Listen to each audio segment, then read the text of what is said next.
Hey everyone, welcome back to my channel. So for today, I've really been thinking about, for a couple days actually, each division in the NHL, as we obviously have the Atlantic, the Metropolitan, the Central, and the Pacific. And I was really trying to wrap my head around, in my opinion, who are the most valuable players coming out of each division. And ironically, if you look at the race for the Hart Trophy, which is most valuable player, all the front runners from them are essentially from different divisions. So that made this kind of easy in a sense. But at the same time, some of them could definitely be debated if you're putting statistics away or as a fan of a specific team and you feel that this player is not getting enough attention. That can also be noted for sure. And if you disagree with me, please let me know in the comments below. But starting off with the Atlantic Division, I have from the Boston Bruins, David Pastrnak. This one was basically a no-doubter with a lot of good players in the Atlantic Division, might I add. Nikita Kucherov would have definitely been there, in my opinion, but he has had not a down year, but just down for his standards, given the fact that he had over 120 points last year. So because of that reason, and even though the season has not fully ended technically, Pastrnak, in my opinion, has ran away with the best player, the most valuable player, I should say, coming out of the Atlantic. Because if you look at all these stats, he's 95 points in 70 games. That's one. He contributes to 42% of the Bruins' goals as a total. So think about it, 42%. That's insane. And I'm going to break down the same thing with the other players from the other divisions. And he's first in goals, obviously. He's tied with Alexander Ovechkin for 48 currently. And he's third in points overall. And he's fourth in goals created. He's sixth in goals on ice for. And he's 11th in takeaways as a winger, which is very solid as well, because it just shows that Pastrnak is not necessarily a liability on defense either, with having a good amount of takeaways given his position. So there's so much to like with Pastrnak. He's such a young player too. I believe he's only 23 years old. So the sky is truly the limit with him, but he is undoubtedly, in my mind, the most valuable player in the Atlantic Division, given the fact that without him, the Boston Bruins would be nowhere near where they currently are in the standings. Bruins are a great team, don't get me wrong. They have a fantastic defense, great goaltending all around. But Pastrnak is such a crucial part of this offense that without him, I truly do not know where they would be as a team. So next for the Metro, I have Artemi Panarin. This is completely unbiased too. I'm just very grateful as a Rangers fan to have Panarin on my team. I could not be happier. And Panarin has done so many great things for the New York Rangers this season, and a lot that I feel don't get as much attention as he deserves, but I could be wrong on that. He has 95 points as well, but in 69 games played, so he has a game on hand over Pastrnak. He contributes to 41% of the New York Rangers' total goals this season. That is absolutely absurd as well. Panarin always looks like he seems to be making things happen on the offensive front, and truly that seems to be the case every single time he's out there. So 41% is a big deal. Next, he's third in assists. He is then third in points overall, tied with Pastrnak in that category. Sixth in goals created. Second in plus minus, my add, and that's also a big number too, given the fact that the Rangers aren't a strong defensive-minded team. They're actually one of the bottom feeders in regards to defense in the league currently. And Panarin, even with that being the case, has shown just how strong he is in both ends of the ice, and really a defensive game that going into the season I did not know was as strong for Panarin as it is.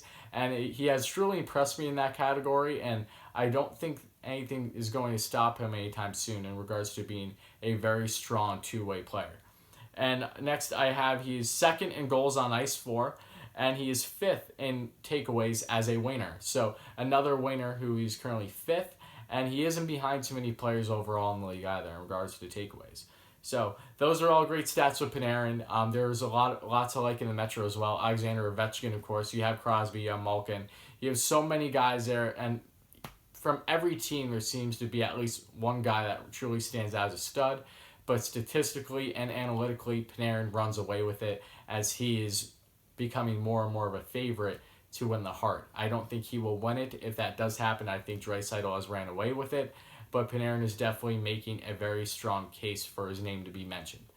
And next I have out of the Central, I have Nathan MacKinnon. And MacKinnon, this was probably the easiest pick out of all of them.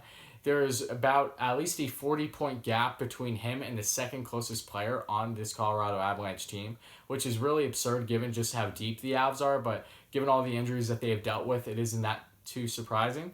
And he has 93 points in 69 games. He contributes to 39% of the Avalanche goals, so that's very good as well. And he's ninth in goals in the league with 35. He's sixth in assists. He's fifth overall in points. He is fourth in goals created. He is first in shots. So all those things are fantastic. McKinnon has been lights out. It feels like he's been in the league for so long, and he really has, but he's not even 25 yet. It is crazy just how young McKinnon is and has been dominating the NHL for quite some time now, and he's continuing to get better. I think that we have yet to see the best of him, and that is crazy to say given just how young he is and how long he's been in the league. But McKinnon, I've always been a big fan of, and I hope the Avalanche really get healed up, and that will really help them with their playoff chances, assuming that playoffs happen this season.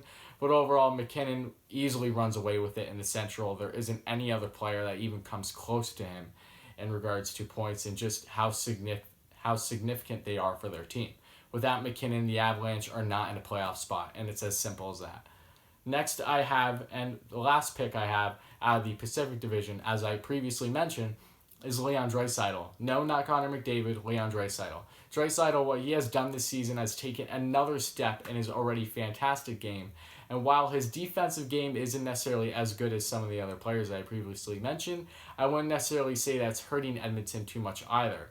And Draisaitl has really been fantastic, and with the absence of Connor McDavid at times throughout this NHL season, Draisaitl has continued to step up for the Oilers and really help them push for their playoff spot that they are currently in. So Draisaitl is fourth in the NHL in goals with 43 goals. He has 110 points overall in 71 games. Career high for him on all fronts. He contributes to 49% of the Edmonton Oilers' goals as a team. That is absolutely insane. We're talking just about 50% of all goals the Edmonton Oilers have scored this season has been in direct connection to Leon Draisaitl. He is first in assists. He is first in points with 110, as I mentioned. First in goals created. First in points per game. And seventh in takeaways as a center. So Draisaitl has just elevated his game once again, and he's proving to everyone that he's not a byproduct of the likes with Connor McDavid. With or without McDavid in the lineup, he's going to continue to thrive no matter who's around him. Watching him on a nightly basis, as I did earlier in the season, Draisaitl, he's phenomenal. That's all I can truly say. Could his defensive game use a little bit more work? Yeah, sure. But I think the amount of points and the points per game average he has makes up for it without question. So Draisaitl, in my opinion, is the easy runaway with the Hart this year. And overall, these are my picks for, in my opinion, the MVPs out of each NHL division so far this NHL season. So if you like this video, please like, subscribe, comment. I'd really appreciate it. Please let me know in the comments below how you feel about this video, if you agree with me on my picks, or if you have some maybe more sleeper picks that could have been honorable mentions. I would love to hear your thoughts. And if you haven't checked out previous videos, please do. I just do consistent NHL content, just all things NHL that I feel should be made a video of. And with that being said, thank you all once again, and I'll be back in a day or two.